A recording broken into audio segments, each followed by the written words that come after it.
یہ سوچیں کہ 3 دن اس کی ضرورت نہیں ہے. آپ کر سکتے ہیں یہ گفتگو, لیکن میں یہ سمجھتا ہوں یہ غیر ضروری گفتگو ہے. یہ جو فیصلہ ہوا ہے میں سمجھتا ہوں کہ ایک طرح سے بہت مشکل فیصلہ تھا. مشکل اس وجہ سے تھا کہ سلیٹ کے اوپر جو جرنیل آئے ہیں وہ سارے کے سارے شاندار تھے. ان کے آپ کریئرز دیکھیں, ان کی آپ پرفارمنس دیکھیں تو آپ کو لگے گا کہ کتنا مشکل فیصلہ ہے. لیکن اسی وجہ سے یہ بہت آسان فیصلہ بھی تھا, کیونکہ کسی کے بھی حوالے اگر یہ بٹون کی جاتی تو یہ اتنے شاندار سارے جرنیلوں کی سلیٹ تھی کہ کوئی بھی ملک کو لے کے آگے جا سکتا تھا.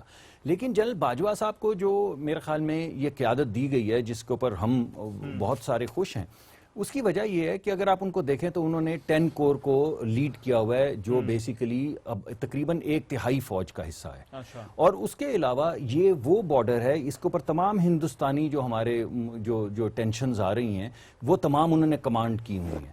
اس کے علاوہ اس سے پہلے وہ ناردرن جو فورسز تھیں ان کے کمانڈر رہے ہیں, یعنی وہ بھی تمام ہندوستان سے جو معاملات آپ ہیں. بالکل ٹھیک کہہ رہے ہیں. میں نہیں چاہتا کہ ہم ڈسکشن کریں گے ان کے پروفیشنل کریڈنشیلز میں تو آپ کو کہہ رہا ہوں, میں تو آپ کو یہ بتانے کی کوشش کر رہا ہوں. بہت سارے شوز کیے مگر کبھی بھی کسی فوجی کے یا کسی جج کے بھی اسی طرح اپوائنٹمنٹ کے پروفیشنل کریڈنشیلز ڈسکس کرنا ہمارا بنتا نہیں ہے. وہ تو میرے خیال ہے پرائم منسٹر کا ثوابدید ہے. نہیں, آج ہر جگہ پہ یہ بات ہو رہی ہے کیونکہ وہ چیف بن گئے ہیں تو یہ ساری چیزیں واضح شکل میں سامنے آ رہی ہیں. صرف 1 منٹ اگر آپ مجھے دیں, انہوں نے میرے سے بڑا گلہ کیا ہے. انہوں نے کہا ہے کہ بھئی جب مطلب ہم 1 مہینہ پہلے بھی کر دیتے تو اس وقت ہم بیٹھے کہتے کہ بھئی 1 مہینہ پہلے کیوں 1 مہینہ 10 دن پہلے. کیا ان کا یہ اعتراض ٹھیک ہے, اور اس میں میں بشمول میڈیا کو شامل کر لیتے ہیں نا, کیونکہ پورے میڈیا پر ہی یہ بات چل رہی تھی. نہیں, حکومت کی خواہش ہوگی کہ اس کے اوپر لوگ کیا سارائیاں کرتے رہیں, کچھ شوز کے پیٹ بھرتے رہیں, لوگ اپنے تبصرے دیتے رہیں, کیوں چاہے گی سر تاکہ انسٹیبلٹی ہو حکومت میں. کیا بات ہے. لیکن ایکچولی مجھے یہ لگتا ہے کہ ٹاس کے ذریعے نا, کیونکہ بقول اگر ڈاکٹر صاحب کے کہ 4 کے 4 جو افسر تھے انتہائی امیکولیٹ, ان کا زبردست کریئر ہے, تو اس سے یہ لگتا ہے کہ پھر ٹاس کر کے ڈاکٹر یہ جنرل صاحب میں نے آپ کو وجہ بتانے کی کوشش کی. ایسا لگ رہا ہے کہ بہت ہی سوچ سمجھ کے میں بات کر لوں نا, اگر میں بات کر لوں, کیونکہ اس میں دیکھیں نا ایک فیصلہ کر کے 2 جو جرنیل تھے جن کو ان کا ادارہ سمجھتا ہے کہ بہت اعلیٰ خدمات تھی ان کی, ان کو عملاً آپ نے نوکری سے برخاست کر دیا ہے. جو جاوید صاحب ہیں اور یہ جاوید رمدے صاحب اور اشفاق ندیم صاحب, تو اب تو مجھے میرا نہیں لگتا کہ وہ اپنی نوکری بھی جاری رکھیں گے. تو یہ اتنا بہترین فیصلہ ہوا ہے کہ ایک تیر میں آپ نے 3 شکار کر لیا. کیا ہونا چاہیے تھا؟ تو میں یہ نہیں کہہ رہا, نہیں آپ بتا دیجئے نا, کسی کو بھی اگر آپ کرتے کسی کو چیف لگاتے تو باقی 2 نے تو ریٹائر ہونا تھا. دیکھیں میں نے آپ کے آنے سے پہلے ہی آپ کے ساتھ میں نے کہہ دیا تھا کہ وزیر اعظم نے اپنا ثوابدیدی اختیار آئینی اختیار, ثوابدیدی نہیں, آئینی اختیار استعمال کیا, جمہوری اپنا اختیار استعمال کیا. تو آئین کے مطابق ان کو ثوابدیدی اختیارات حاصل ہیں. جی بالکل.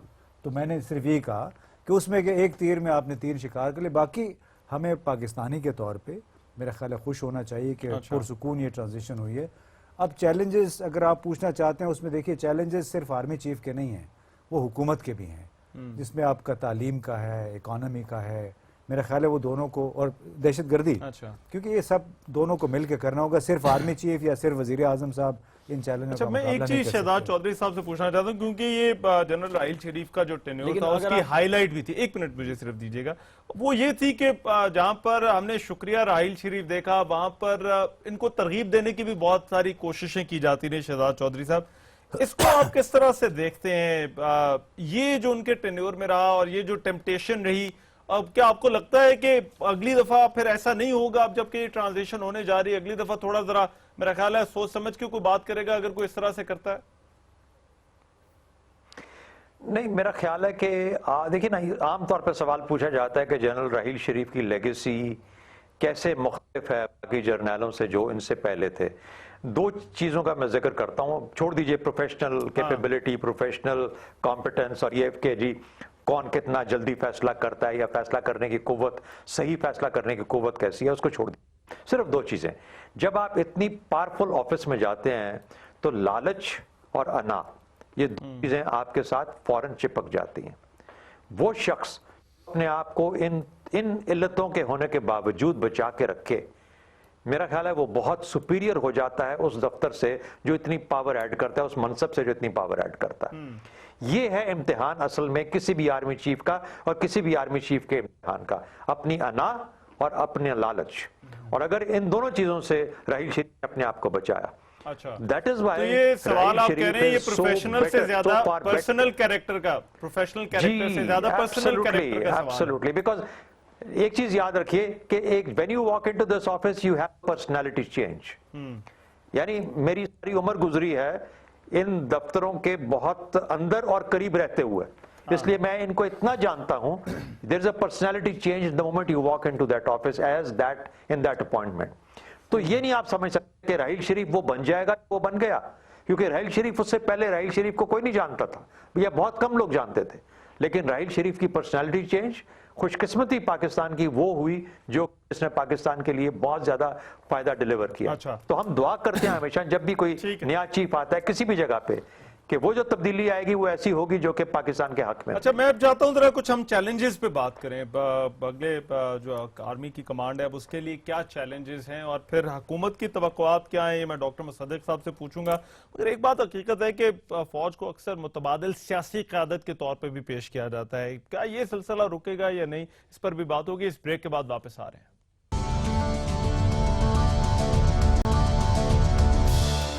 بریک کے بعد پروگرام ایک مرتبہ پھر سے خوش آمدید. بہت بڑی ٹرانزیشن پاکستان میں ہونے جا رہی ہے. 2 دہائیوں میں جو ہے وہ پہلی مرتبہ ہے کہ بر وقت ریٹائرمنٹ ہو رہی ہے اور پھر اس کو سول ملٹری تعلقات کے حوالے سے بھی بہت عام گردانا جا رہا ہے. مصدق ملک صاحب، میں نے چیلنجز کی بات کرنی تھی، میں چاہتا ہوں اب ذرا اس پر آتے ہیں. توقعات اس اپوائنٹمنٹ سے، چیلنجز، کیونکہ یہ کہا جا رہا ہے کہ راحیل شریف کی جو لیگیسی ہے، وراثت ہے، وہ بہت بڑی ہے. بگ شوز ٹو فل، جو میں نے خواجہ آصف صاحب پوچھا، آپ ایک بینگ ڈیموکریٹک گورنمنٹ، ایکسپیکٹیشنز کیا ہیں پالیسیز کے حوالے سے، دیگر چیزوں کے حوالے سے؟ میں یہ سمجھتا ہوں کہ جنرل شریف نے ایک بڑا سنہری باب جو ہے اس کا اضافہ کیا پاکستان کی تاریخ کے اندر اور پاکستان کی عسکری تاریخ کے اندر بالخصوص. جمہوریت کے اندر جو بھی ڈائریکشن جمہوری نظام نے سیٹ کی ہے اس کے اندر جو بھی کردار تھا فوج کا، انہوں نے بڑے بھرپور انداز کے اندر اس کو پورا کیا ہے. چاہے وہ سرحدوں کی حفاظت ہو، چاہے وہ دہشت گردی کا خاتمہ ہو، چاہے وہ ضرب عضب ہو، وغیرہ وغیرہ. اور میں بہت سی ایسی چیزیں دے سکتا ہوں آپ کو مثالیں. ہمیں یہ کبھی یقین ہے کہ جنرل قمر باجوہ جو ہیں وہ اتنا ہی تابناک ایک اور باب جو ہے اس کا اضافہ کریں گے، جس کے اندر جو ملک کا آئین ہے اس کی پاسداری ہوگی، بالادستی ہوگی، جمہوریت کی پروموشن ہوگی اور ملکی سرحدوں کی حفاظت ہوگی. اور ہماری ایکسپیکٹیشن یہی ہے. اور ملک کے جو اس وقت 2-3 بڑے بڑے جو ڈائنامکس ہیں ان کے اندر جو فوری طور پہ اگر آپ دیکھیں تو ایک بھارت کی جو گیدڑ بھپکیاں چل رہی ہیں اور کچھ افغانستان کی طرف سے جو انٹرفیرنس پاکستان کے اندر ہو رہی ہے، اور دوسرا پاکستان کے اسٹریٹجک ایسٹس ہیں یا جن کو آپ نیوکلیئر ایسٹس کہتے ہیں. تو اگر ان دونوں حوالوں سے آپ دیکھیں تو میں نے آپ کو پہلے بھی یہ بات کہنے کی کوشش کی کہ جنرل قمر باجوہ جو ہیں وہ ناردرن ایریاز کی کمانڈ جو ہے وہ کرتے رہے ہیں. تو باقی بھی بہت شاندار جرنیل تھے اور ان میں سے کوئی بھی یہ کیپیبلٹی لے کے آگے بڑھ سکتے تھے، مگر ان کو ایک بڑا واضح ایکسپیرینس ہے ناردرن اس کو کمانڈ کرنے کا بھی، اور 10 کور کو which is about a third of the army and faces Kashmir, includes Kashmir and the Indian borders.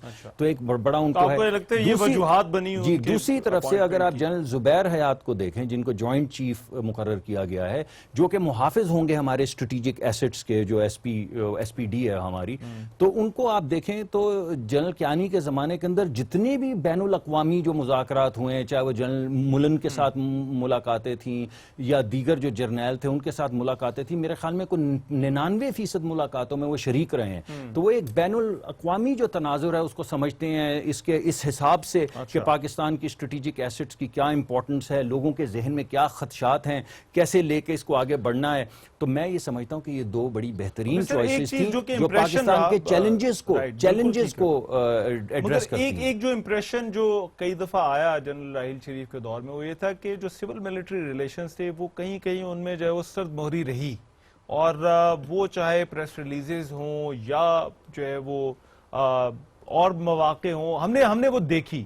تو آپ کو لگتا ہے کہ اس ٹرانزیشن سے وہ گرم جوشی جو ہے وہ واپس آئے گی؟ میرے خیال میں یہ ہمارے جو ابھی ہم بریک میں بھی بات کر رہے تھے یہ اس کا خاصہ ہے کیونکہ ہمارے ایون سیاسی جماعتوں کے اندر جو ہیں وہ ذہن جو یا اذہان جو ہیں وہ جمہوری نہیں ہیں. تو ہماری سیاسی جماعتیں جب سڑکوں کے اوپر کھڑے ہو کے دعوت دیں روز پولیس کو اور روز آرمی کو کہ آپ انٹروین کریں اور مٹھائیوں کا ذکر کریں اور امپائرز کا ذکر کریں, اور اس کے علاوہ شام کی جو ہماری محفلیں جمتی ہیں جن کا بھی ہم تھوڑی دیر پہلے ذکر کر رہے تھے یہ ٹی وی کے حوالے سے, ان کے اندر جس طرح دعوت دی جاتی ہے, گڑ گڑایا جاتا ہے کہ خدا کے واسطے آپ آ جائیں. سب کو نہ شامل کریں نا اس میں, آپ پہلے بھی کہہ کر نکل گئے ہیں, مگر یہ کہ سب کو اس میں شامل نہ کریں. بالکل نہیں, میں صرف عزت کی وجہ سے نام نہیں کسی کا لے رہا, مگر آپ ٹی وی دیکھتے ہیں آپ کو معلوم ہے کن کا ذکر ہو رہا ہے. تو اس تمام گڑ گڑاہٹ کے باوجود یہ جو غلط فہمیاں ہیں پھر یہ پیدا ہونی شروع ہو جاتی ہیں. اچھا مجھے صرف ایک منٹ, امتیاز گل صاحب, گرم جوشی دیکھی جائے گی کیونکہ میں تو میرا خیال ہے جو میرا خیال ہے جی جواب ہے یس ایبسولوٹلی, اور ابھی بھی ہے. میں سمجھتا ہوں بہت اعلیٰ تعلقات تھے درمیان میں, کئی جگہ پہ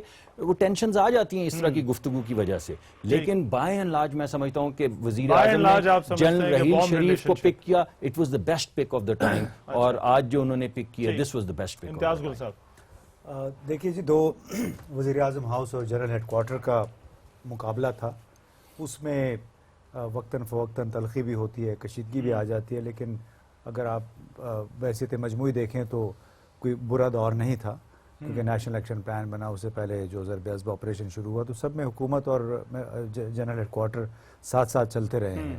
اور میرا اپنا یہ خیال ہے کہ نئے چیف آف آرمی اسٹاف کے آنے سے یہ تعلقات یا دونوں مطلب سیاسی قیادت اور عسکری قیادت کے درمیان میرا خیال ہے اور بہتر ہوں گے. چیلنجز کیا ہوں گے, کیونکہ نیشنل ایکشن پلان میں ابھی بھی اہداف ہمیں حاصل کرنے جی, بنیادی طور پہ سب سے بڑا چیلنج یہ ہے کہ نیشنل ایکشن پلان میں جن اہداف کا ذکر کیا گیا تھا, جو متعین کیے گئے تھے, اس پہ عمل درآمد اسی شد و مت کے ساتھ ہوتا ہے یا نہیں. اور دوسرا سب سے بڑا چیلنج سیکیورٹی کے حوالے سے میں سمجھتا ہوں یہ ہوگا کہ آیا نئے آرمی چیف حکومت پنجاب کو یہ باور کرانے میں کامیاب ہوتے ہیں کہ نہیں کہ ہمیں جنوبی پنجاب, سینٹرل پنجاب میں جو دہشت گردی کے نیٹ ورکس ہیں, جو انتہا پسندوں کے نیٹ ورکس ہیں, ان کے خلاف آپریشن کرنا ہے. 2 سال سے حکومت وہاں پہ گریزاں ہے اس آپریشن سے, اور میرا خیال ہے دنیا بھر کو پتہ ہے کہ جو یہاں اس ملک میں دہشت گردی جو ہوتی رہی, اس کے میڈیا مینیجرز, اس کے فلاسفرز, اس کے جو گرو تھے انٹلیکچول, وہ کہاں بیٹھے ہوئے. اچھا, میں شہزاد چودھری صاحب آپ کی رائے اس پر چاہتا ہوں, یہ کتنا اس میں وارمتھ کتنی ضروری ہے, گرم جوشی کتنی ضروری ہے, اگر ہمیں یہ سارا جو چیزیں ہیں نیشنل ایکشن پلان کے اہداف ہو گئے, دہشت گردوں کی آپریشنل صلاحیتیں ہوگی, ان کو ختم کرنا ہو, یا داعش جیسی تنظیموں کی ایمرجنس کو یہاں پر روکنا ہو, اب سیکیورٹی کے لیے how important is a civil military relationship, اور اس میں گرم جوشی؟ دیکھیے, گرم جوشی تو 2 اشخاص کے درمیان ان کی پرسنالٹیز کا ریفلیکشن ہے. اب باجوہ صاحب کس قسم کے چیف بن کے نکلتے ہیں, ان کی پرسنالٹی کیسی آتی ہے, جو نظر آتا ہے فرینڈلی ہیں بہت, اور شاید اس کی وجہ سے آسانی ہو پرائم منسٹر نواز شریف کے ساتھ ایک تعلق کے اندر. اور اگر ان دونوں اشخاص کے درمیان میں تعلق اچھا قائم ہو گیا تو پھر آدھے کم از کم مسائل میرے حال میں وہیں پہ ختم ہو جاتے ہیں. پھر دوسرا کام رہ جاتا ہے انسٹیٹیوشنل ریلیشن شپس کا. انسٹیٹیوشنل ریلیشن شپس بڑی واضح اور کلیئر اس کے کیا کہتے ہیں حدود و قیود ہیں. فوج کا کام ہے اپنی آرڈر آف پرائرٹی کے اندر کہ جو گینز انہوں نے فاٹا میں اور پختونخوا میں لیے ہیں ان کو کنسالیڈیٹ کرے. کراچی کا آپریشن اسی تند و تیزی کے ساتھ جاری رہے اور اس کو ختم نہ کریں اور اس کو ڈھیلا نہ پڑنے دیں. بلوچستان کے اندر جو ابھرتی ہوئی اور ایک ایوالونگ تھریٹ ہے, اس کو سٹیم کیا جائے اور پھر اس کو ڈیفیٹ کیا جائے. اور چوتھا, داعش کو کبھی بھی موقع نہ دیا جائے کہ افغانستان سے یا کسی اور رستے پاکستان کے اندر اپنے قدم جما سکے. یہ ہیں وہ انٹرنل چیلنجز جو کہ اس وقت میرے خیال میں اس چیف کو اپنے ساتھ کیری کرنے ہیں. جہاں تک بھارت کا تعلق ہے, افغانستان کے ساتھ تعلقات کا تعلق ہے, وہ دونوں کو بیٹھ کے اپنے ڈیسائیڈ کرنے پڑیں گے. اور اگر ان میں تعلق اچھا ہوگا تو پاکستان کی پالیسی واضح ہوگی, شفاف ہوگی, اور سب لوگ اس کو لے کے ساتھ چلیں گے. اس کے اندر نیشنل ایکشن پلان کا بھی بڑا امپورٹنٹ رول ہے کہ نہ ٹیررزم کو اس کو مات دینی ہے, بلکہ ایکسٹریمزم اور ریڈیکلزم کو بھی ختم کرنا ہے معاشرے سے. اور ایک آپ نے بڑا کی ورڈ آپ نے منشن کیا, آپ نے کہا یہ انسٹیٹیوشنل ریلیشن شپ. میں مصدق صاحب آپ کے اس پر رائے چاہتا ہوں. انسٹیٹیوشنل, ایک تو پرسن ٹو پرسن ہو گئی, انسٹیٹیوشنل ریلیشن شپ جو ہے وہ آپ نے بھی ذکر کیا, کہیں نہ کہیں پہ جو ہے وہ اختلاف ہوتا ہے, کہیں نہ کہیں پہ ایسی چیزیں آ جاتی ہیں, یہ کتنا ضروری ہے اور خاص طور پہ سیکیورٹی کے کانٹیکسٹ میں؟ میں سمجھتا ہوں بہت بہت زیادہ ضروری ہے, کیونکہ اگر آپ ٹیکنیکلی دیکھیں, صرف آپ ٹاپ کے اوپر نہ دیکھیں, تو بہت کم مواقع ہیں اور فورم ہیں ایسے جہاں پہ انٹر انسٹیٹیوشنل کانورسیشنز ہو سکیں. مثلا اگر ہم نے سیکیورٹی کو ڈیفائن کرنا ہے تو اس میں بارڈر سیکیورٹی ہے, لیکن اس میں ہیومن سیکیورٹی کے عوامل بھی ہیں. فار ایگزامپل ابھی یہ سی پیک کے حوالے سے, یہ میں اسی آپ کی بات کا جواب دینے کی کوشش کر رہا ہوں کہ سی پیک کے حوالے سے سی پیک کی کامیابی اس بات کے اندر مضمر ہے کہ ہمارے ارد گرد کے جو علاقائی تعلقات ہیں ان میں بہتری آئے.